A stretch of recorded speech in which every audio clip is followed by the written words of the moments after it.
L'expression se battre comme chien et chat implique que ces deux animaux ne s'entendront jamais. En réalité, s'ils sont à la fois heureux et en bonne santé, ils ont toutes les chances d'être les meilleurs amis. Dans cette vidéo de Planète Animale, nous allons vous expliquer les raisons pour lesquelles votre chat n'arrête pas d'attaquer votre chien.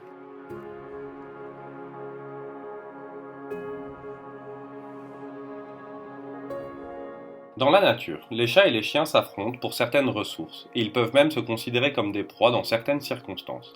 Grâce à la domestication, ils ont trouvé des tuteurs qui leur ont apporté les soins et la sécurité dont ils avaient besoin. Le facteur compétition retiré de l'affaire, les chats et les chiens ont la chance de coexister pacifiquement. Quand ils ne le font pas, c'est peut-être à cause des raisons suivantes. Une mauvaise socialisation. Si un félin n'a jamais été en contact avec un chien, il est possible qu'il l'attaque par peur de ce qu'il ne connaît pas. Le processus de socialisation est très important pour les chatons, et s'ils ne sont pas socialisés correctement, ils peuvent également finir par avoir des problèmes avec les humains et certains autres animaux. Des expériences négatives. Même avec une bonne socialisation, des chats peuvent avoir eu des expériences traumatisantes qui affecteront leur relation avec les autres. Par exemple, un chat qui a été attaqué par un chien dans le passé peut se mettre à attaquer d'autres chiens par peur. Ces déclencheurs peuvent être très stressants pour le chat. Un chien qui ne respecte pas la patience du chat. Même si un chat n'a pas peur des chiens, certains chiens peuvent finir par abuser de leur patience. Même s'il a juste envie de jouer, un chien peut essayer de jouer avec un chat alors que ce dernier n'en a pas du tout envie. Le chat finira par le griffer ou le mordre pour lui faire comprendre qu'une ligne a été franchie. Protéger les ressources. Bien que la domestication ait permis aux chats de vivre dans des environnements relativement sûrs, il n'en reste pas moindre qu'ils sont très territoriaux. Ils défendront leur territoire s'ils pensent qu'il est menacé d'une quelconque manière. Lorsqu'un chien arrive chez vous, il peut se mettre à manger la nourriture du chat, à dormir dans son endroit préféré, ou même à se poser en tant que candidat principal de votre affection. Votre chat l'attaquera s'il a le sentiment que son bien-être est mis en danger. Découvrez tout sur la jalousie du chat. Le stress. Les chats sont des animaux routiniers et l'arrivée d'un chien peut être le synonyme d'un grand bouleversement pour eux. Le résultat sera que votre chat sera stressé et qu'il pourra finir par attaquer le chien. Même si votre chat a déjà bien toléré le chien, une autre raison peut l'amener à l'attaquer. Les chats attaquent-ils les chiens sans raison ? Bien que les raisons ci-dessus peuvent expliquer pourquoi votre chat attaque votre chien, les raisons ne sont pas toujours faciles à déterminer.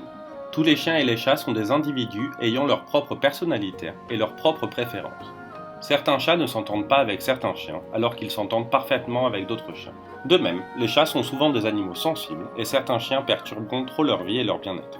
Avant de juger, il faudra également que vous assuriez que votre chat est bien en train d'attaquer votre chien, car s'ils s'entendent bien, ils joueront ensemble, et vous pourriez confondre une bagarre et un jeu. Conseil pour aider un chat et un chien à bien s'entendre. Même s'il y a un peu de tension au départ, la plupart des chats et des chiens deviendront amis, ou du moins toléreront la présence de l'autre après un certain temps. Toutefois, vous pouvez tout à fait faire quelque chose pour les aider à bien s'entendre. Présentez-les doucement. Si vous adoptez un chien et que vous avez déjà un chat, commencez par les mettre dans des endroits séparés. Laissez-les être en confiance tout seuls pour ensuite les faire cohabiter. Utilisez des phéromones. Des phéromones synthétiques peuvent être pulvérisés dans les zones où le chat et le chien cohabitent. De cette manière, votre chat associera la présence du chien à quelque chose de positif. Commencez à les éduquer. Bien que les chiens peuvent être plus facilement dressés, les chats et les chiens doivent être éduqués à respecter les limites de l'autre. Utilisez le renforcement positif, car les gronder ne fera qu'empirer la situation. Consultez un professionnel. Si votre chien et votre chat ne s'entendent tout simplement pas, il se peut que vous ayez loupé quelque chose. Demandez l'aide d'un éthologue afin qu'il puisse vous aider à évaluer votre situation et voir s'il y a quelque chose à faire pour qu'ils s'entendent mieux. Découvrez comment présenter un chien à un chat dans la vidéo ci-dessus. Votre chat et votre chien s'entendent bien ? Dites-le nous en commentaire et n'hésitez pas à vous abonner à notre chaîne. En attendant, à bientôt sur Planète Animale.